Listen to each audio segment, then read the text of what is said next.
bienvenue et que la paix du Christ soit sur vous. Dans cette vidéo, nous allons voir l'alliance établie entre Dieu et Abraham.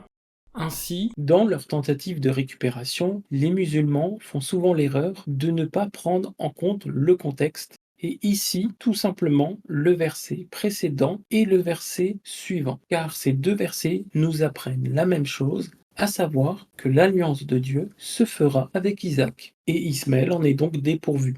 Dans les premiers versets de Genèse 15, Abraham interroge Dieu concernant l'identité de son héritier, car il n'avait pas encore de descendant. L'Éternel lui répond alors que son héritier sera issu de sa propre semence. Dans les versets 2 à 4, l'utilisation récurrente du singulier dans le terme ton héritier et dans le terme celui souligne que l'Éternel n'annonce qu'un seul et unique héritier. Et au verset 2 du chapitre 17, l'Éternel fait une alliance avec Abraham. Cette alliance est unique. Il n'existe qu'une seule alliance que Dieu va faire avec Abraham et sa descendance, comme il est écrit au verset 7. Donc jusqu'ici, on voit qu'il n'y a qu'un seul héritier et qu'il n'y a qu'une seule alliance. On en arrive donc au verset 19 à 21 du chapitre 17. Et là, l'Éternel promet à Abraham que son alliance divine sera établie avec Isaac, tout en précisant qu'Ismaël, malgré le fait qu'il devienne une grande nation, ne sera pas l'enfant de l'alliance. Plus tard, dans le chapitre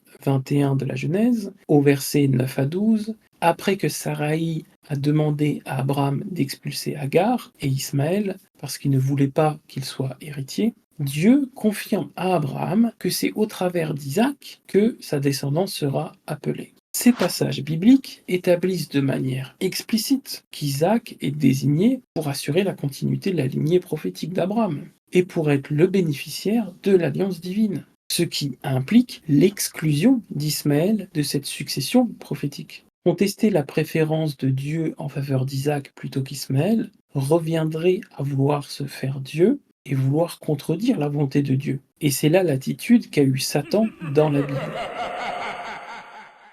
C'est pour ça qu'il est difficile de comprendre pourquoi les apologistes musulmans insistent sur l'idée qu'Ismaël aurait reçu une alliance, alors que Dieu affirme explicitement dans le texte biblique que c'est avec Isaac que l'alliance a été conclue.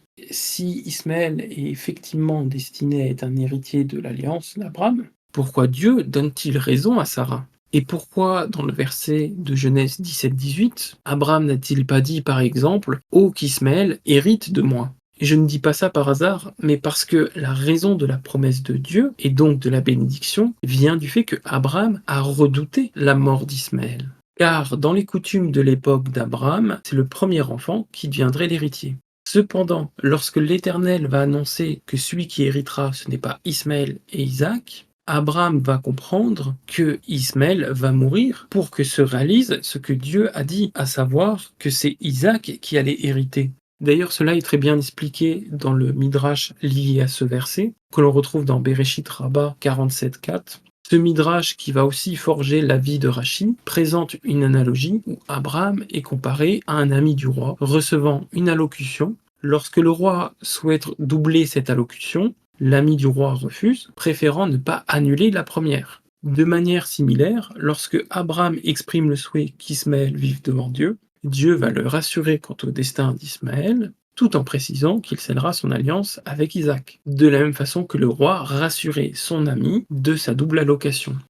Et en poursuivant notre lecture au chapitre 25, versets 5 et 6, on retrouve le transfert des biens d'Abraham à Isaac, illustrant parfaitement la prééminence d'Isaac en tant qu'unique héritier. Et lorsqu'on observe le contraste entre la tradition où le fils aîné est généralement désigné comme le successeur dans la lignée familiale, et le fait que c'est Isaac qui hérite, on comprend que Dieu n'a pas reconnu Ismaël comme fils légitime d'Abraham vis-à-vis de l'alliance. Attention, nous ne disons pas qu'Ismaël est le fruit d'une union illicite, mais qu'après la naissance d'Isaac, Ismaël devient illégitime quant à l'héritage et à l'alliance. Et comme je l'ai dit plus tôt, c'est d'ailleurs pour ça que Abraham va s'exclamer « Oh qu'Ismaël vive devant ta face ». Le choix de Dieu en faveur d'Isaac comme héritier d'Abraham plutôt qu'Ismaël peut très bien se comprendre. Ismaël découle d'une désobéissance à la volonté divine, qui était motivée par le manque de foi d'Abraham et de Saraï. En fait, ils ont pris l'initiative de concevoir un enfant par leurs propres moyens, sans attendre l'intervention de Dieu. Ils ont voulu réaliser la promesse de Dieu sans Dieu. En début de Genèse 16, Saraï propose à Abraham d'avoir un enfant avec sa servante Agar. Bien qu'Abraham ait initialement hésité, il finit par accepter cette proposition, conduisant à la naissance d'Ismaël. Cependant, cette initiative n'était pas en accord avec la volonté de Dieu. Ceci est clairement établi dans Genèse 22:2, où Dieu, en ordonnant à Abraham de sacrifier Isaac, le désigne comme son fils unique. Ainsi, cette référence souligne que Dieu reconnaît Isaac comme son héritier privilégié, excluant implicitement Ismaël de cette reconnaissance divine. Alors que l'Éternel va appeler Isaac le fils unique d'Abraham, dans les versets de Genèse 21:10 et Genèse 21:12, Ismaël est désigné par l'Éternel comme le fils de la servante, ce qui reflète une sorte de distance entre Dieu et Ismaël. D'ailleurs, la distribution des dons fils des concubines par Abraham, suivie de leur éloignement loin d'Isaac, renforce la position d'Isaac en tant qu'unique héritier. En les séparant de la présence d'Isaac, en les envoyant vers l'Est, Abraham garantit que seul Isaac héritera de ses biens et de son héritage spirituel. Et c'est là que se pose la question pour les musulmans. Si Ismaël est effectivement destiné à hériter de l'alliance d'Abraham, pourquoi Dieu éloigne-t-il Ismaël et les autres fils des concubines du territoire de Isaac? Et sachant qu'il n'existe qu'une seule alliance, si celle-ci se fait avec Isaac, de quelle alliance pourrait se revendiquer Ismaël? Étant donné que la bénédiction spirituelle est déjà donnée à Isaac, que reste-t-il à Ismaël? Eh bien, une bénédiction matérielle. Il y a une dernière chose que je voudrais vous partager, c'est un des avis rabbiniques qui est donné par Rabbi Yohanan au nom de Rabbi Yehoshua ben Hanina, qui va comprendre le verset de la manière suivante.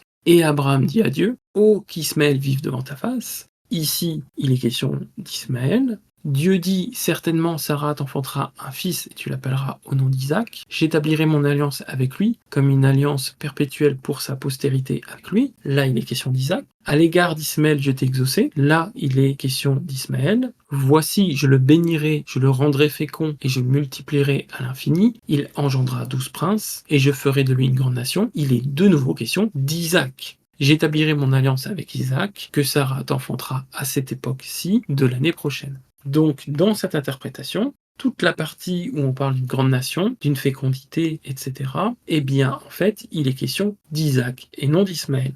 Et certainement, vous vous demanderez pourquoi ont-ils interprété le verset de cette façon? Eh bien, tout simplement parce que ce qui est dit de Genèse 17:20, il en est dit la même chose dans d'autres versets à propos d'Isaac. Par exemple, dans Genèse 25:16, on retrouve les 12 princes. Dans Genèse 47:27, on retrouve la multiplication et le nombre. Dans Genèse 46:3, on retrouve la grande nation. Dans Exode 1:7, on retrouve la fécondité, la multiplication et l'expansion du nombre. Et dans Deutéronome 26:5, on retrouve la grande nation.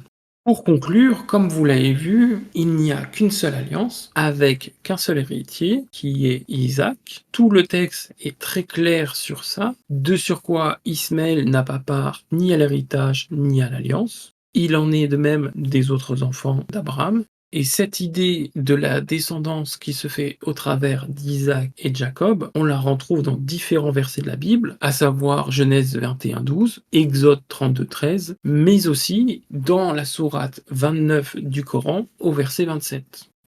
Je vous remercie donc d'avoir suivi cette vidéo. N'hésitez pas à vous abonner et je vous dis à une prochaine fois.